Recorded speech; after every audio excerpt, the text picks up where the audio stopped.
Hi everyone, how are you? My name is Nikunj Vyas and study in 8th grade. तो आज का हमारा topic है कांस्टेंट रिलेशंस। तो कांस्टेंट रिलेशंस एक काफी ज्यादा ट्रिकी कॉन्सेप्ट है, क्लास 11 की फिजिक्स का है, न्यूटन्स लॉज ऑफ मोशन का। तो ये काफी एक वास्ट और काफी मतलब ट्रिकी सा कॉन्सेप्ट है, जिसमें हम पुलिस का मेनली हमारे पास क्वेश्चन आते हैं, या फिर हमारे पास काफी सारा और भी क्वेश्चन आ सकते हैं इसके ऊपर। तो कॉन्सेंट्रेशन के ऊपर बात करने से पहले मैं बात करूंगा यहाँ पर पुलिस के बारे में। तो मैं सबसे पहले मैं बात करूंगा फिक्स पुली, यानी कि सिंगल पुली, या फिर जिसको हम बोलते हैं फिक्स पुली, जिसको हम बोलते हैं, मैं उसके बारे में सबसे पहले मैं बात करूंगा। और जब उसकी सारी मैं बात खत्म कर लूंगा, उसी कॉन्सेप्ट का यूज करेंगे हम मूवेबल पुली के ऊपर। तो उसमें एक चीज ऐड ऑन हो जाएगी, जो कि कॉन्स्टेंट रिलेशंस का भी कॉन्सेप्ट है। तो लेट्स स्टार्ट। तो पुलिस क्या है? पुलिस एक डिवाइस है हमारे पास, मैकेनिकल डिवाइस है हमारे पास पुलिस एक, जो कि जिसकी मैकेनिकल एडवांटेज क्या आती है? उसकी मैकेनिकल एडवांटेज आती है 1। किसी भी ऑब्जेक्ट की अगर मैकेनिकल एडवांटेज की वैल्यू 1 हो, तो इसका मतलब क्या होता है कि वो जो ऑब्जेक्ट है, जो हमारे को हेल्प किस में कर रहा है, वो जो ऑब्जेक्ट है वो हेल्प हमारे को कर रहा है किसी भी ऑब्जेक्ट को अगर हमारे को खींचना हो, उसके लिए हमारे को एक इजी डायरेक्शन देने के लिए वो ऑब्जेक्ट हमारे को काम कर रहा है।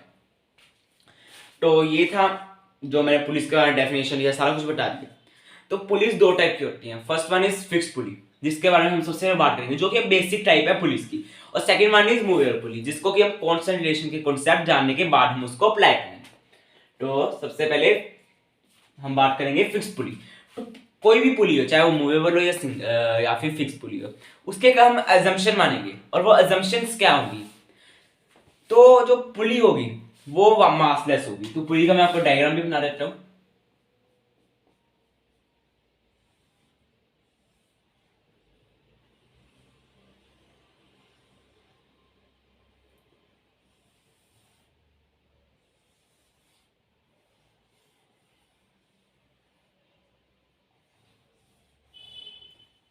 तो ये एक पुली का डायग्राम, जो कि ये फिक्स पुली है, यानी कि फिक्स है, ये पुली मूव कभी नहीं करेगी। यहां पर मैं बोल देता हूं M1, यहां पर M2। तो यहां पर मैं कुछ अजम्पशंस बताने लगा हूं। तो सबसे पहले जो हमारी पुली है और रोप, ये दोनों फ्रिक्शनलेस होंगी। तो ये सबसे पहली अजम्पशन है। सेकंड है कि जो रोप है उसको कोई मास नहीं होगा, ना ही पुली का कोई मास होगा। और पुली का मास मैं इसलिए क्योंकि आज बोल रहा हूँ, बिकॉज जो हमारा मूवेबल पुली है उसमें अगर हमारे पास पुली का मास आना शुरू हो गया, तो उसको भी हमारे को ऐड ऑन करना पड़ेगा। पर अगर हमारे पास पुली का मास हो, तो उसको भी हम जाके देखेंगे रोटेशनल मोशन में, जहाँ जहाँ कर भी हम जहाँ पर हम पुली का भी मास इंक्लूड कर लेते हैं। तो सबसे पहले इसका कॉन्सेप्ट जानते हैं। तो सबसे पहले हम इसका एफबीडी बनाएंगे। क्या एफबीडी बनाऊं? तो यहाँ पर क्या लगेगा? नीचे को mg, यानी कि यहाँ पर m2g, यहाँ पर आएगा m1g। पुली का जो सारा कॉन्सेप्ट है वो काफी ज्यादा इजी कॉन्सेप्ट है, बिकॉज हम उसको न्यूटन्स लॉज ऑफ मोशन के हिसाब से करेंगे। तो यहाँ पर tension D, tension T, rope is same, so tension is also same. ठीक है। तो अब इसकी मैं from second law of motion F equals to M में, यानी कि हम उसको एक अच्छी लैंग्वेज अगर मैं उसको बोलूं तो वो क्या होगी? फोर्स नेट, ये means net force is equals to mass into acceleration. तो सबसे पहले मैं एक ब्लॉक का निकालूंगा F इक्वल्स टू एम में, और फिर सेकंड ब्लॉक का। तो लेट्स स्टार्ट। तो सबसे पहले ब्लॉक वन। तो अगर मैं बोल दूं कि M2 is greater than M1, than obvious सी बात है कि M2 नीचे हो जाएगा ए एक्सेलरेशन से, M1 ऊपर हो जाएगा विद सेम एक्सेलरेशन।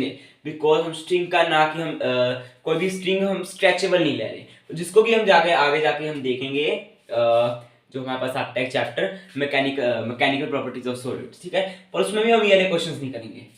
तो M2 is greater than M1। तो इसका अगर मैं देख के चलूं, तो सबसे पहले मैं M1 का बनाऊंगा। तो यहाँ पर T minus M1G must be equals to M1 है। ये क्वेश्चन नंबर 1 मेरे पास बन गई। F इक्वल्स टू M में तो यहाँ पर आ गया ये net force, because tension is greater force than M1G, so it is moving upward direction.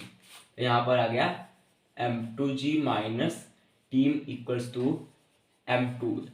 सो मैंने यहाँ पर इसको इस तरह से लिखा, बिकॉज M2G की जो वैल्यू है वो टेंशन T से ग्रेटर है, तभी ये नीचे को एक्सेलरेट कर रहा है। तो अब मैं क्या करूंगा, इन दोनों को ऐड ऑन कर दूंगा। जब मैं इन दोनों को ऐड ऑन करूंगा तो यहाँ पर सिंपली आ जाएगा ए, हमारे पास यहाँ पर कॉमन आ गया। तो ए और ब्रैकेट में M1 प्लस M2, यहाँ पर टी से टी कैंसिल आउट हो गया, यहाँ भी जी हमारे पास कॉमन आ गया। तो यहाँ पर अगर हम जी को कॉमन ना भी ले तो अगर हम सिंपल लिखे तो हमारे यहाँ पे एक और कॉन्सेप्ट नजर आएगा जिसकी मैं बात करूंगा।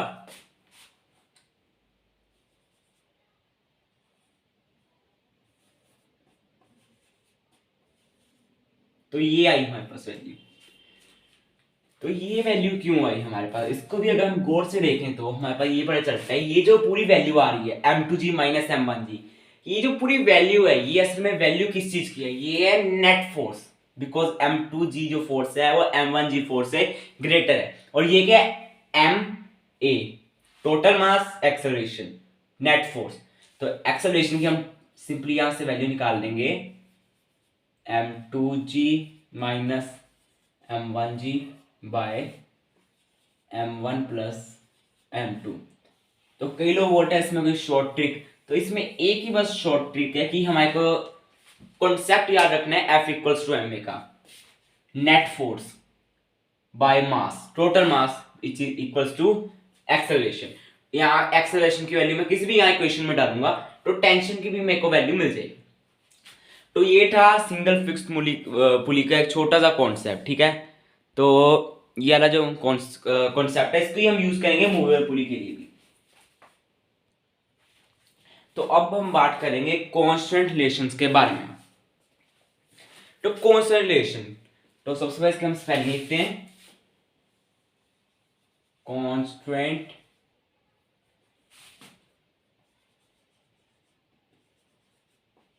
रिलेशंस।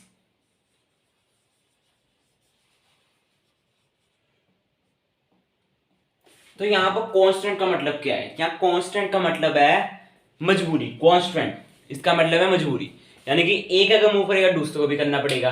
और रिलेशंस का हमारे मतलब पता ही है कि उन दोनों में कोई रिलेशन है, यानी कि इसकी एक अच्छी सी एग्जांपल दो तो मेरे पास एक ब्लॉक यहाँ पर है, एक स्ट्रिंग से कनेक्ट है, एक दो ब्लॉक स्ट्रिंग से कनेक्ट है। अगर मैंने एक ब्लॉक को खींचा तो दूसरे को भी मूव करना पड़ेगा, ऐसा नहीं हो सकता कि ये ना मूव करे, इसको भी मूव करना पड़ेगा। एक पुली है, अगर मैंने पुली लगा दी तो एक ब्लॉक नीचे जाएगा, दूसरे को ऊपर जाना ही पड़ेगा, जैसा कि अभी हम पढ़ के हटे हैं।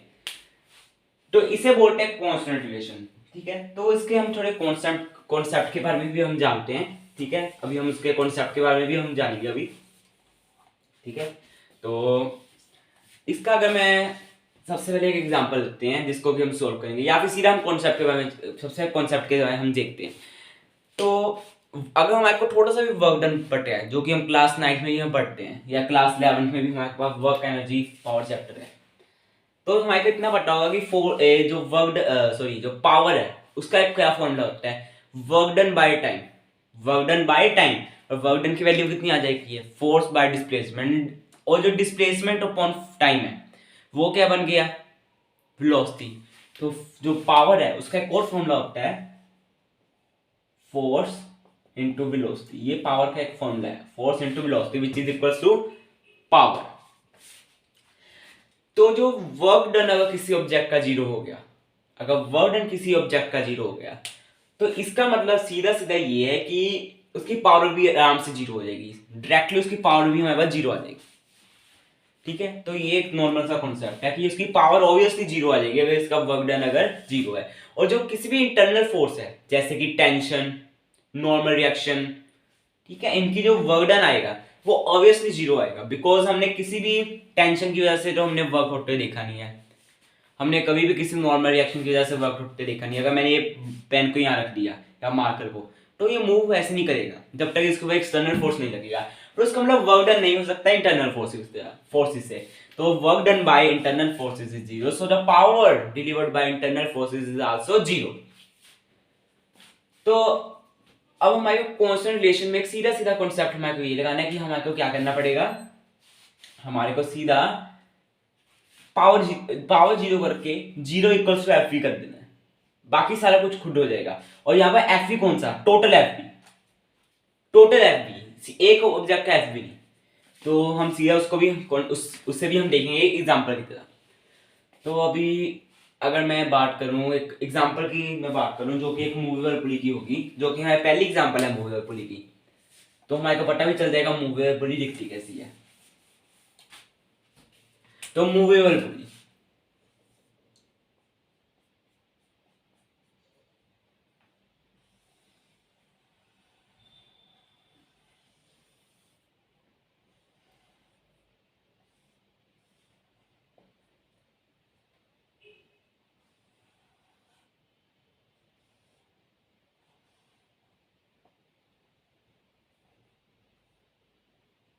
तो ये एक मूवेबल पुली का एक सिस्टम बनाया है जहां पर एक फिक्स पुली भी है। और फिक्स पुली किसके काम आ रही है, पर मैंने याद है आपको एक पुली की मैंने आपको डेफिनेशन बताई थी कि जिसमें मैं बोला था उसका जो हमारे पास उसकी मैकेनिकल एडवांटेज वन आती है, पर ये हमेशा नहीं होता। मैकेनिकल एडवांटेज वन बस सिंगल फिक्स पुली की आएगी, ओनली फिक्स पुली की मैकेनिकल एडवांटेज वन आती है।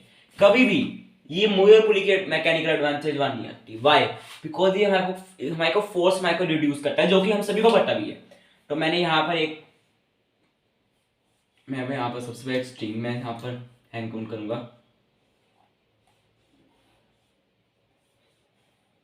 यहाँ पर है मास सैम, और यहाँ पर भी मैंने मास सैम ले लिया है।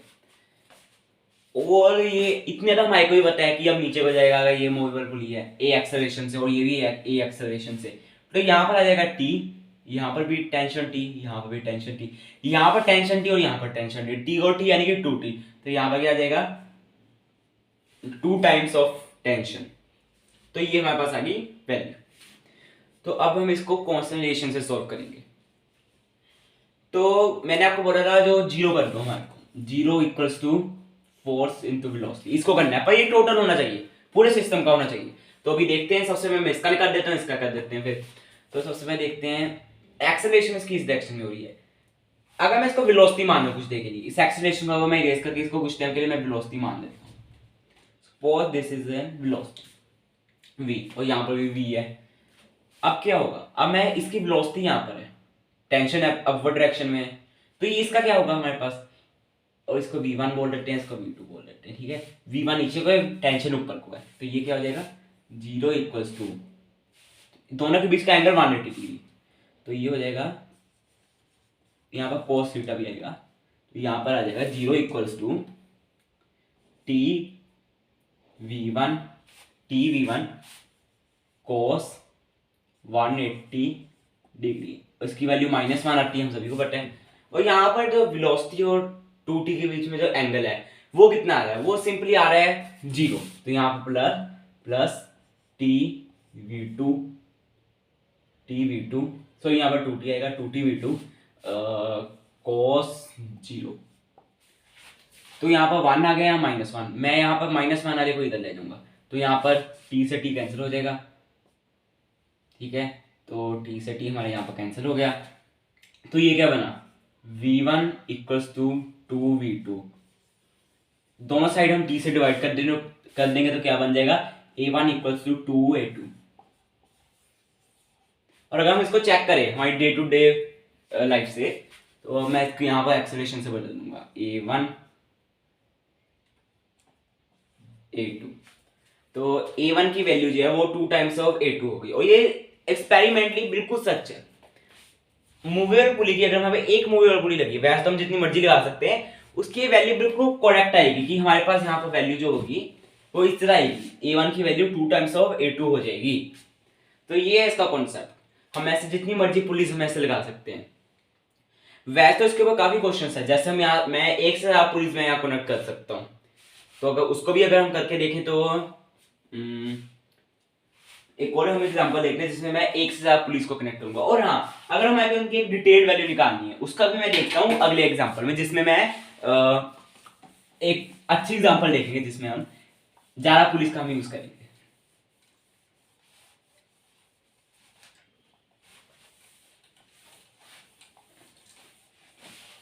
अब मैं इस एग्जांपल में एक से ज्यादा पुलिस का यूज करने वाला हूं।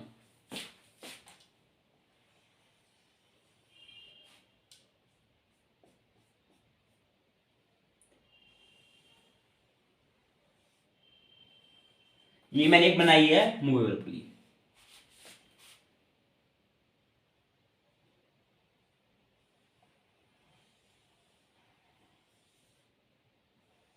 यहां पर एक और मूवेबल पुली, यहां पर एक फिक्स पुली, यहां पर एक और फिक्स पुली, यहाँ पर एक और मूवेबल पुली, और यहाँ फाइनली मैंने यहाँ पे एक लगा दिए। तो मैंने एक ऐसा सिस्टम बनाया है, 3 हमारे पास क्या है फिक्स, और यहाँ पर 3 मूवेबल है, और यहाँ से मैंने एक ब्लॉक कनेक्ट कर दिया है ऑफ मास, इसका मास हम ले लेते हैं 4m, इसका मैं ले लेता हूँ मास m। तो इससे हमारे एक और एग्जांपल क्लियर होगी कि अगर हम एक मैकेनिकल एडवांटेज को किसी भी मशीन का अगर मैकेनिकल एडवांटेज की जो पूरा हमारे पास प्रोसेस होता है उसको अगर हम अच्छी तरह यूज करें तो एक छोटा सा मास इतने बड़े मास को भी उठा सकते हैं। अगर हम बहुत सारी पुलिस लगा दें तो बस 1 kg का जो ब्लॉक है वो 100 kg के ब्लॉक को भी उठा सकता है, अगर हम पुलिस सिस्टम को सही तरह यूज करें। इतना पावरफुल होता है ये पुलिस सिस्टम। तो अब मैं इसको सॉल्व करने की कोशिश करते हैं। तो यहाँ पर आ जाएगा टी, वन स्ट्रिंग है, वन स्ट्रिंग का टेंशन भी सेम होगा, यहाँ पर टी, यहाँ पर भी टी, यहाँ पर भी टी, टी टी, और यहाँ पर फाइनली टी। तो यहाँ पर T T, two T, two T, 2 times of T. तो ये टोटल क्या बन गया 6t। अगर मैं अब ध्यान से देखूं, अगर यहाँ 6m भी होता तो भी मैं इसको ओनली m मास से मैं इसको उठा सकता था। उठाना दूसरी बात है, मैं इसको एक्सेलरेट भी करा सकता था, इतनी पावर थी। तो अब इसकी एक्सेलरेशन यहाँ होगी, इसकी अपर डायरेक्शन होगी, इसकी मैं बोल देता हूँ a2, इसका a1। ठीक है, तो ये मैंने इन दोनों की एक्सेलरेशन की भी वैल्यू मैंने ले ली।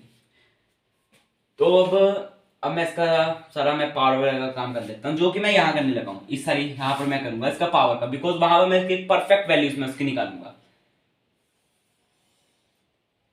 या फिर मैं यहीं पर कर लेते हैं। ठीक है, तो अगर मैं यहाँ पर इसको वैल्यूज को आगे स्टोर करूँ तो 60 यहाँ पर क्या है, यहाँ पर क्या एक्सेलरेशन अपवर्ड है। ठीक है, फिर मैं इसका सोल्व कर देता हूँ। टेंशन भी अपवर्ड है, cos 0 यानी कि 1, 6t a2, मैं सीधा a2 लिख दिया, और यहाँ पर मैं इक्वल्स टू कर दिया है t a1, t से t कैंसिल, तो a1 की जो वैल्यू है वो 6 टाइम ऑफ a2 आ जाएगी। ठीक है, ये इसकी एक्सेलरेशन है। यानी कि हम देख सकते हैं कि इसका हम एक और यूज कर सकते हैं। अगर मैं इसको इतना मूव करूं तो इससे 6 टाइम मूव कर जाएगा, यानी कि पुलिस को हम काफी अच्छी तरह यूज कर सकते हैं। पर हमारे को उसको यूज करने का सही मेथड भी आना चाहिए, जिस तरह मैंने यहाँ पर ऐसे लगाया हुआ है, कुछ इस टाइप का हमारे को इसको यूज करना चाहिए। तो अब अगर मैं इसकी परफेक्ट वैल्यू निकालना चाहूँ तो मैं इस वैल्यू को यहाँ ले देता हूँ, a1 इक्वल्स टू 6 a2। ठीक है, मैंने इस वैल्यू को यहाँ पर लिख लिया। अब मैं इसकी परफेक्ट वैल्यू निकालूंगा, यानी कि एक ऐसी वैल्यू निकालूंगा जिसमें हम आपका ये मास वगैरह ये हम यूज करें, और मैं ऐसे टेंशन की भी वैल्यू निकालूंगा। ये काफी अच्छा क्वेश्चन हमारे लिए बन जाएगा।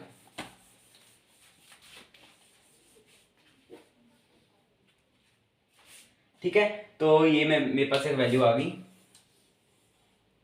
ठीक है, तो अब हम इसको सोल्व करें। तो FBD, Newton second law of motion, पहले इसका फिर इसका। तो इसका अगर मैं देखूं तो यहाँ पर mg, ठीक है, तो mg minus T equals to ये इक्वल्स टू हो जाएगा हमारे पास m a1।